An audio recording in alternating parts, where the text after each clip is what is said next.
Hello दोस्तों, मेरा नाम है सिद्धार्थ सिन्हा और ये वीडियो आपका एसबीआई प्रमोशन एग्जाम के ऊपर क्लर्क्स में ऑफिसर की तैयारी कर रहे टीओ और जेमजेस होने के लिए। और ये जो वीडियो मस्ट नो के ऊपर है, आपको कुछ बातें जाननी है, समझनी है। ठीक है, अभी 2024 का जो ट्रेंड दिख रहा है, पहला बात समझिए, ट्रेंड दिख रहा है क्या? वैकेंसी कम आ रही है किसकी? प्रमोशन एग्जाम की। ठीक है, इसका एक बहुत बड़ा रीजन है। रीजन क्या है कि वैकेंसी फुल है, आप बोल सकते हैं वैकेंसी ऑलमोस्ट फुल है, और ब्रांच का एक्सपेंशन नहीं हो रहा। ब्रांच से बढ़िया मैं ब्रांच न्यू ओपन नहीं हो रहा, ये बोलिए। जिस रफ्तार से पहले हो रहा था उस रफ्तार से नहीं हो रहा। ठीक है, ये भी एक रीजन है। और आया आपको समझ में, पहला चीज समझना है, क्योंकि जैसे भी अभी क्या निकला है, जैसे मैं आपको एग्जांपल देता हूँ, बीओआई बैंक ऑफ इंडिया का वैकेंसी है, बहुत ही कम आया है। ठीक है, फिर आया आपके जैसे बड़ौदा यूपी बैंक आया है, इसकी बहुत वैकेंसी कम आई। आप सब समझो, ट्रेंड दिखाता है इस तरीके से। ठीक है, मैं एग्जांपल देता हूँ, बैंक ऑफ इंडिया का जहाँ हर साल 1200 वैकेंसी या प्लस उससे आती थी, इस बार मात्र 356 वैकेंसी आई है। तो कहीं ना कहीं तो आप समझो वैकेंसी घट रही है। अगर ये ऐसा नहीं सिर्फ बैंक ऑफ इंडिया पे इम्पैक्ट, सभी बैंक ऑफ इम्पैक्ट है, क्योंकि उन्होंने ऑलरेडी ले रखा है। अब जो रिटायर होंगे उनकी जगह तो आप आओगे कि ब्रांच नया नया ओपन हो नहीं रहा है। ब्रांच नया ओपन होगा तो बाद में समझ में आती है कि हाँ ज्यादा प्रमोशन होगा। ये सब चीज आपको समझनी है। पॉइंट नंबर 1 ये आप जान के रखो तो आपको प्रिपरेशन करने में इजी होगा। ठीक है, पॉइंट नंबर 2 पे आते हैं। एग्जाम को लाइटली मत लीजिए, डोंट टेक एग्जाम लाइटली। बहुत लोग क्या सोचते हैं ना, एग्जाम को हो जाएगा, इजी है, कर लेंगे। ये सब मत करो भैया, ये एसबीआई का एग्जाम दे रहे हो। ठीक है, ये एसबीआई का एग्जाम दे रहे हो, और यहाँ पे कोई भी वैकेंसी से लेना, जिसको मतलब मान लीजिए एक एग्जांपल बताता हूँ, मान लीजिए इसने 1000 सीट निकाला, जो 1000 का 1000 भर देगा वो, उस 1000 में से मान लीजिए इसको 800 ही पोटेंशियल दिखता है कि यही आदमी आपका टीओ या फिर जेएमजेस 1 बन सकता है, उतना ही को ही प्रमोट करेगा। ये ऐसा नहीं कि वो 1000 कर ही देगा, वो ये भी समझ कर रखना जरूरी है। तो ये एसबीआई में खासियत है, इसलिए आपको उस हिसाब से तैयारी करनी है ताकि पढ़ सके। यानी मेरा ये बोलना है कि आप डे 1 से स्टार्ट करें, यानी अर्ली स्टार्ट करें आप एग्जाम को प्रिपेयर करने के लिए, है ना। ये बहुत जरूरी है। ठीक है, do not wait for notification, notification के चक्कर में मत रहिएगा। ठीक है, होता क्या है, नोटिफिकेशन आने के बाद 1 मंथ का नॉर्मली टाइम मिलता है। अब उसमें आप नौकरी करोगे कि क्या करोगे वो आप सोचो। और ये भी संभव नहीं है कि सिलेबस बहुत बड़ा है ना। सिलेबस बहुत बड़ा है, वो कवर भी नहीं होगा।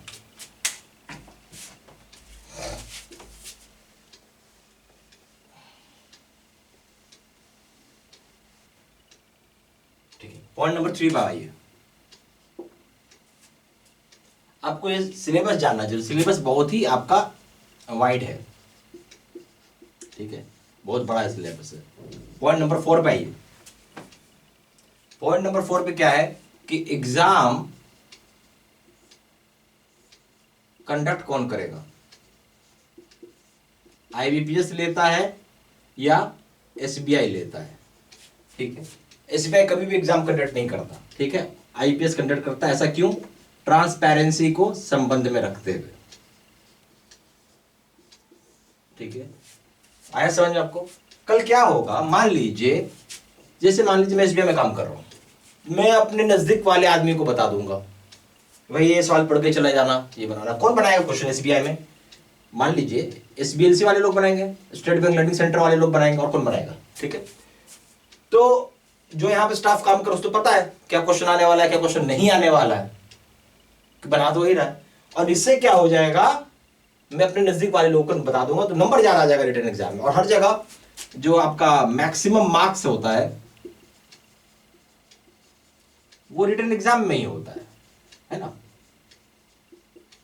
ज्यादा से ज्यादा नंबर क्या है, सब जगह रिटन एग्जाम में नंबर। रिटन एग्जाम नंबर लाओगे तो ही आपका बात बनने वाला। तो इसलिए ये सब चीज पे ध्यान आपको, ये मतलब ये सब चीज पे आपको ये सोचना है कि एसबीएलसी या चाहे एसबीआई एग्जाम लेता है वो गलत सोचना है।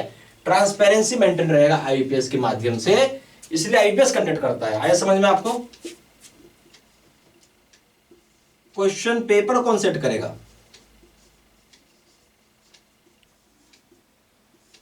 स्वाभाविक सी बात है, आईपीएस का स्टाफ सेट करेगा। और आईपीएस का, और एक चीज और, अब बहुत लोग बोलते हैं मैं आरोहण, आरोहण का एक बीमारी के आरोहण के बारे में बताइए, ठीक है, आरोहण के बारे में आते हैं। आरोहण जो है ये एसबीआई का स्टाफ बनाता है, और कोई बनाएगा नहीं, ठीक है। और आरोहण हर साल नहीं आता है, not doesn't come every year, ये भी दूसरा चीज बीमार, does not come every year, ठीक है। ये भी थोड़ा दिमाग के अंदर डाल लीजिए बात, ठीक है। और क्वेश्चन में, और आईपीएस का स्टाफ और एसबीआई का स्टाफ में आपस में कोई लिंक नहीं रहता, मैंने बताया ट्रांसपेरेंसी एक वजह है। यानी आईपीएस का स्टाफ कुछ भी पूछ सकता है, ठीक है, could ask anything from syllabus,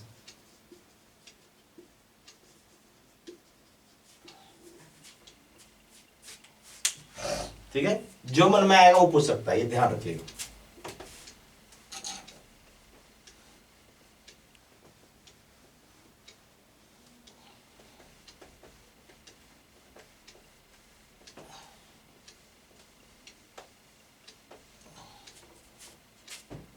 हम आते हैं पॉइंट नंबर 8, क्वेश्चन पेपर के ऊपर। ये भी जानना उतना ही जरूरी है आपको। जब क्वेश्चन पेपर देखते हैं तो मैं आपको एक चीज बताता हूं, बहुत लोग क्या कहते हैं, समझिए बात, पॉइंट नंबर इसको 8 से पहले 8 के इसी आप लिखिए, पॉइंट नंबर 8 मैं सर आरोहण फुल स्टडी किया और मैं फेल हो गया, फिर भी मैं फेल हो गया। अरे भाई, ये आप एसबीआई का मटेरियल पढ़ रहे हो, एग्जाम ले रहा है आईबीपीएस, ये तो समझो। जैसे पॉइंट नंबर 9 लिखिए, आईबीपीएस का जो क्वेश्चन पेपर होता है उसमें आप मान लो आरोहण या कोई भी आप एसबीआई के स्टडी मटेरियल ले लो जो आप पढ़ते हो, यहां से 60% ही सवाल आएगा, बाकी अदर टॉपिक्स से आपको 40% के सवाल आएंगे। समझते क्यों नहीं हो आप? अरे समझो तो, ये एक रीजन है आपका फेल होने में, और भी एक रीजन है। सारे मैक्सिमम बच्चे भाई सभी एसबीआई में सभी बस आरोहण है, ठीक है, तो ऑल कैंडिडेट तो आरोहण ही पढ़ रहा है। क्या स्टडी कर रहा है? आरोहण। तो ये बात भी स्वाभाविक है कि सारे ही पढ़ेंगे, कुछ अलग तो पढ़ नहीं रहे, उसी में से जो बेस्ट होगा वो सिलेक्ट हो जाता है, ठीक है। वैकेंसी भी एक कारण होता है, ज्यादा वैकेंसी है कम वैकेंसी है वो भी है। अभी तो फिलहाल कम वैकेंसी वाला हिसाब किताब ट्रेंड चल रहा है, ये समझना होगा आपको।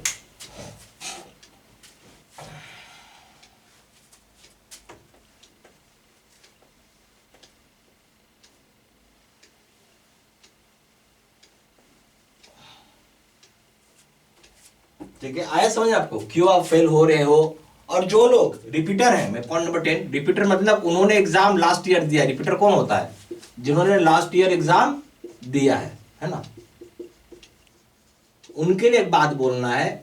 अब झूठ मूठ का मसले, हर चीज हर साल चेंज हो जाए, कुछ चेंज होता ही नहीं है आपका। चेंज क्या होगा? एज इट इज रहता है। जो आपका जो भी आप जनरल बैंकिंग में एग्जाम्पल बता रहा हूं, ठीक है, यहां से शुरू करते हैं हम लोग। जनरल बैंकिंग सेम ही रहता है, ठीक है। अच्छा, कि जैसे आपका आरबीआई एक्ट, ठीक है, और कौन सा है आपका बीआर एक्ट है, ये 1881 का है, सॉरी ये आपका है 1935 का है, ठीक है, 1949 का है, एनआई एक्ट है 1881 का है। तो अब ये आज से कानून पुराना जमाना का तो पढ़ रहे हो, हर समय थोड़ी चेंज होता है। इसमें क्या होता है, फ्यू सेक्शन ऐड होगा और डिलीट होगा, इससे ज्यादा कुछ नहीं होता है। ये प्लीज दिमाग में डाल लीजिए बात। तो हम ये बोल सकते हैं 95% कंटेंट सेम होता है जो आपने पढ़ा है। अब एग्जांपल ले लेते हैं। एमएसएमई एक्ट 2006 का कानून था जो कि 2020 में चेंज हुआ। कितना साल लग गया? 14 ईयर्स, 14 साल तक सेम ही चला। और लेना है आप और ले लीजिए। जैसे प्रायोरिटी सेक्टर आता है, 2002 का था, ये चेंज हुआ 2020 में। कितना साल लग गया आपको? यहां 18 साल लग गया। प्रधानमंत्री जीवन ज्योति बीमा योजना, इसको जो प्रीमियम अमाउंट है, इसको 5 साल लगा चेंज होने में, 2021 में शायद चेंज हुआ है। 21 या 22 में, जो भी, मुझे इतना सही से याद नहीं, 21 या 22 में चेंज हुआ। तो आप सोचो इतने साल लगा, आया था 2016 में। कब आया था? 2016 में। तो समझना होगा, ऐसा नहीं डेली डेली चेंज होता। तो इसलिए ये बेवकूफ़ी कभी मत करिएगा। अगर आपने पहले से पढ़ा हुआ है उसको प्लीज रिवीजन करिए, ठीक है। ये आप समझ में आया पहला पॉइंट। अब हम आते हैं सर्कुलर्स के ऊपर। तो दूसरा इंपॉर्टेंट पार्ट क्या हो गया? सर्कुलर्स। यस, इसका वही सेम कहानी, 95% कंटेंट सेम होता है। इसमें चेंज होगा क्या आपका? चेंज लायक है क्या इसमें? चेंज लायक है आपका रेट ऑफ इंटरेस्ट, ROI जिसको हम बोलते हैं। ये 15 या 30 दिन में चेंज होता है, और ये आपसे कोई पूछेगा भी नहीं, रेट ऑफ इंटरेस्ट, ठीक है। बाकी जैसे मान लो एज, ठीक है, इनकम, ये सारी चीजें सेम होती हैं। जो हम जिसको हम बेसिक बोलते हैं ना लोन का, कोई लोन पढ़ेंगे तो उसका बेसिक जो होता है वो सब कुछ सेम होता है। तो ये सर्कुलर्स नॉर्मली चेंज नहीं होता है, ठीक है।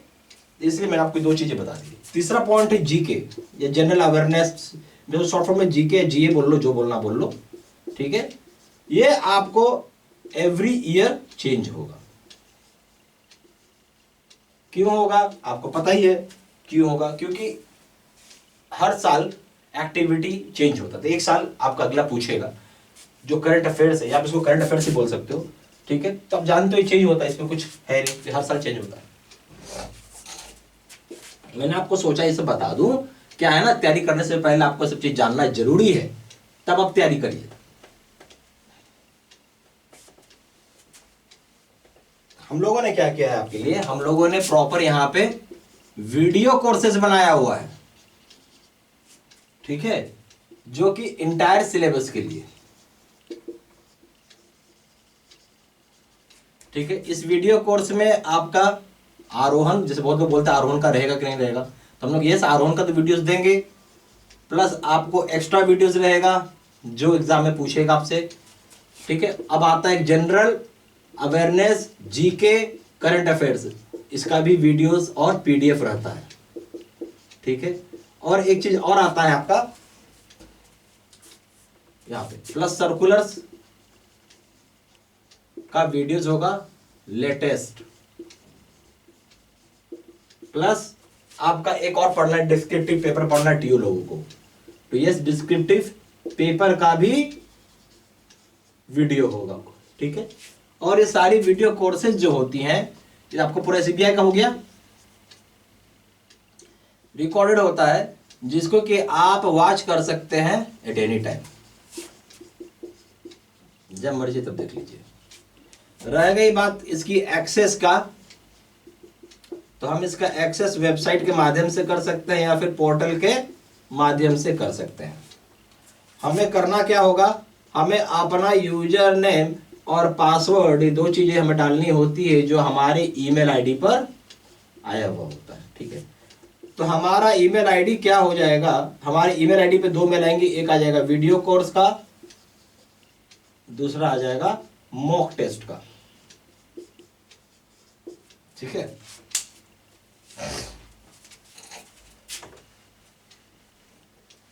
आया समझ में आपको?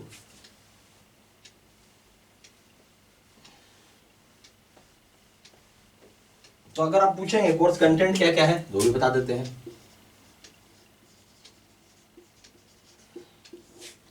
सबसे पहला हो जाएगा वीडियो लेक्चर कोर्स, दूसरा हो जाएगा सर्कुलर्स के वीडियोस, तीसरा हो जाएगा आरोहण के वीडियोस, चौथा हो जाएगा डिस्क्रिप्टिव पेपर का वीडियोस, पांचवा हो जाएगा नोट्स PDF में, छठा हो जाएगा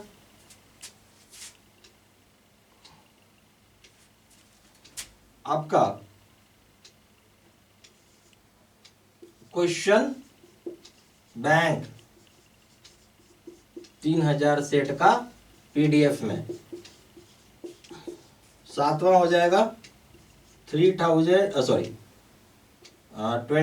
मॉक टेस्ट प्राइस रखा गया इसका दाम 2000 रुपये, 6 मंथ्स की वैलिडिटी को लेकर के। और दूसरे का दाम रखा गया है 3000 रुपये, लाइफ टाइम वैलिडिटी के लिए। मर्जी आपकी, जो चाहे वो कोर्स कर सकते हैं, चॉइस आपकी अपनी है प्योरली।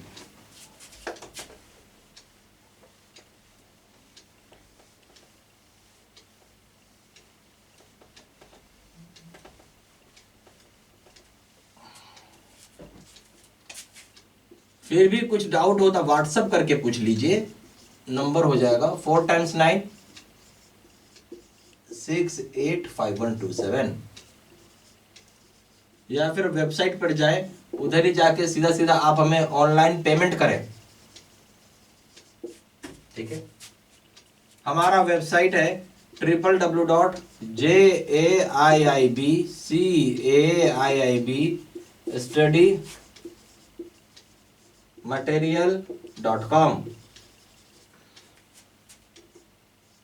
ईमेल आईडी हो जाएगा